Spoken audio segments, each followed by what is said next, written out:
बच्चे थोड़ी करेंगे। वो तो बहुत कम बच्चे होते हैं ऐसे जो अपने माँ बाप के नाम से पुण्य का काम करें, है ना। ललित जी जैसे सब बच्चे थोड़ी होते हैं कि अपने माँ के लिए भागवत कराएं। कम बच्चे हैं जो अपने माँ के नाम से गौदान करें, माँ को भागवत सुनवाएं। पहला काम मरने के पहले गौदान कर लेना, दूसरा काम मरने के पहले भागवत सुन लेना। अभी पोथी पाठ बैठेंगी 2 सितंबर से, आप भी अपने पितरों के लिए, पूर्वजों के लिए भागवत जी के पोथी पाठ करा सकते हैं। भागवत जरूर सुनना चाहिए। क्यों? राजा परीक्षित जी की सदगति भागवत से हुई। हमने जाने अनजाने में कोई पाप कर लिया होगा, हमें भी नहीं पता, वो पाप भोगना पड़ेगा। इसलिए भागवत के पुण्य से, जैसे दीपक जलाने से अंधकार नष्ट होता है, ऐसे पुण्य कर लेने से पाप नष्ट हो जाता है। पुण्य बड़ी चीज है, भागवत सुन लेना चाहिए। भागवत जी की पोथी पाठ ही कराओ। तुम भागवत जी बड़े पैमाने पे नहीं करा सकते ना, बड़ा खर्चा करने का आपके पास बजट नहीं है, कोई बात नहीं। आप बड़ा पैमाना टेंट लगाओगे तो बड़ा पैसा लगाना पड़ेगा टेंट वाले को, सबको बुलाओगे, सबकी व्यवस्थाएं आप करोगे, पैसा तो खर्च होता ही है। इसलिए आप भागवत भी सुन लें और आपको उसका फल भी मिल जाए पूरा।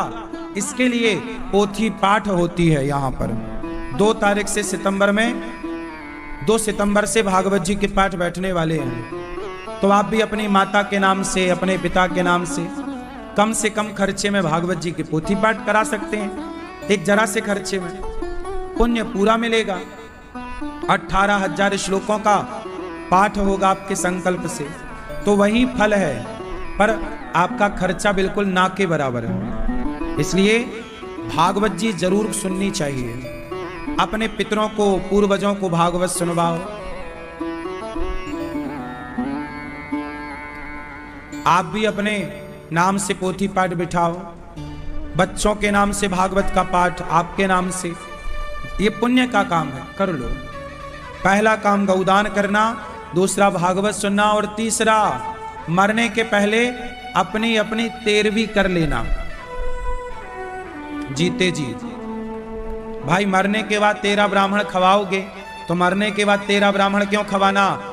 जीते जी 25-50 ब्राह्मणों को खवाओ ना, बढ़िया बिंदास। भैया आओ, अपने हाथ से परोसो।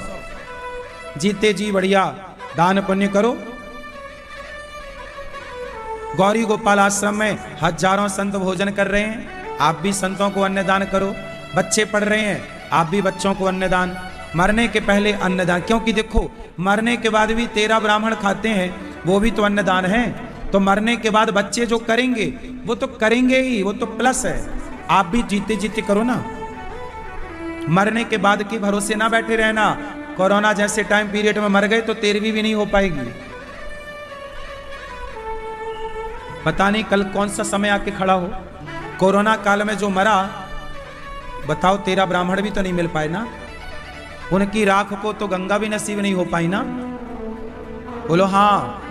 तो पता नहीं कल कौन सा समय आके खड़ा हो जाए। इसलिए अपने पुण्य के काम अपने हाथ से कर लो। अपनी सदगति अपने जीते जी करके चलो। जीते जी मोक्ष पालो भैया, मरने के बाद जो मिलेगा सो मिलेगा। जीते जी मोक्ष पाओ। और जीते जी मोक्ष क्या है? सत्संग करना, भगवान का चिंतन करना। जो भगवान के आश्रित है वो जीते जी मोक्ष पा लिया। जानिए तवहीं जीव जब जागा। शंकर जी कह रहे हैं कि सारे संसार को सोया हुआ मानो, पर जिसका मन भोग विलास से हटकर, काम क्रोध से हटकर भगवान में जिसका मन लग चुका है, उसे ही जागा हुआ समझना चाहिए। सब सो रहे हैं वरना, तो जागो। कितने काम करोगे मरने के पहले? जोर से। गौदान, भागवत और अन्नदान। 13वीं कर लो अपनी जीते जी। हमने तो अपनी कर ली, आप लोगों ने करी कि नहीं? फिर खूब सेवा करो। बच्चों को पैसा नहीं, काबिलियत दो। पढ़ाओ लिखाओ, काबिल बनाओ। पैसा मत दो बच्चों को, बेटा कमाओ खाओ, काबिल बना दो। और तुम अपनी कमाई का कुछ हिस्सा दान पुण्य सेवा, धर्मशाला बनवाओ कि वृंदावन में लोग आते हैं, कहाँ रुकें। तो मैंने सोचा है कि आगे भविष्य में भक्तों को रुकने के लिए एक धर्मशाला भी हो, कोई भी आए वहां निःशुल्क ठहर सके।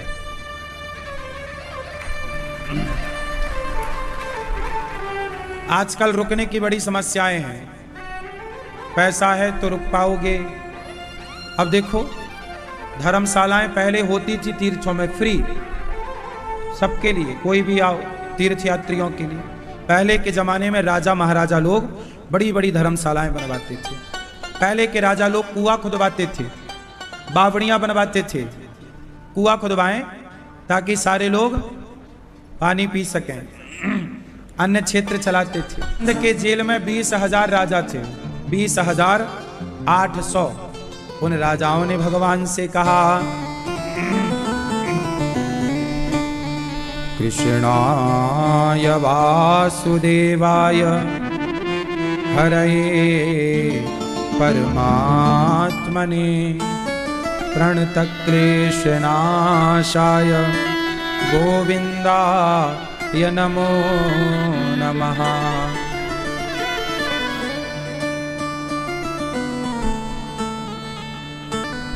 20,800 राजाओं ने कहा कि प्रभु जरासंध के जेल से हमें मुक्त करो।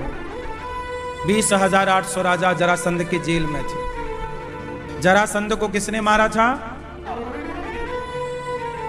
मैया देखो देखो कैसे चल रही, गुटर गूं देखो देखो। हाँ, कर लो पंचायत।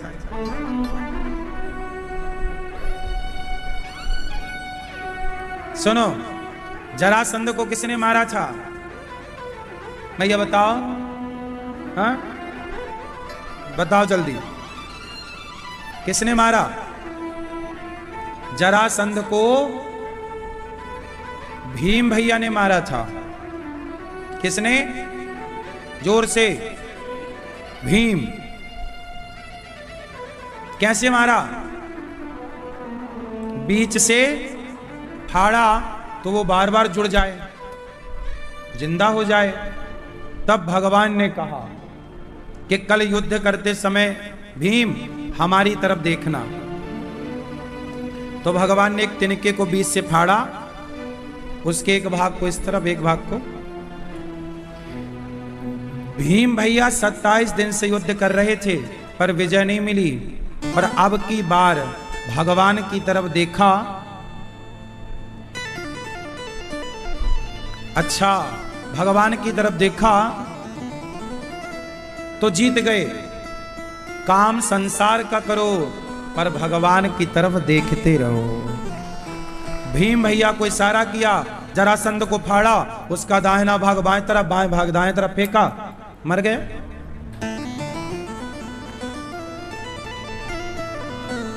जरासंध ने जेल में बंद कर रखा 20,800 राजाओं को, सबको मुक्त किया। शिशुपाल का उद्धार। धर्मराज युधिष्ठिर ने एक यज्ञ किया, राजसूय यज्ञ। कौन सा यज्ञ? उस यज्ञ में एक घंटा लटकाया बड़ा।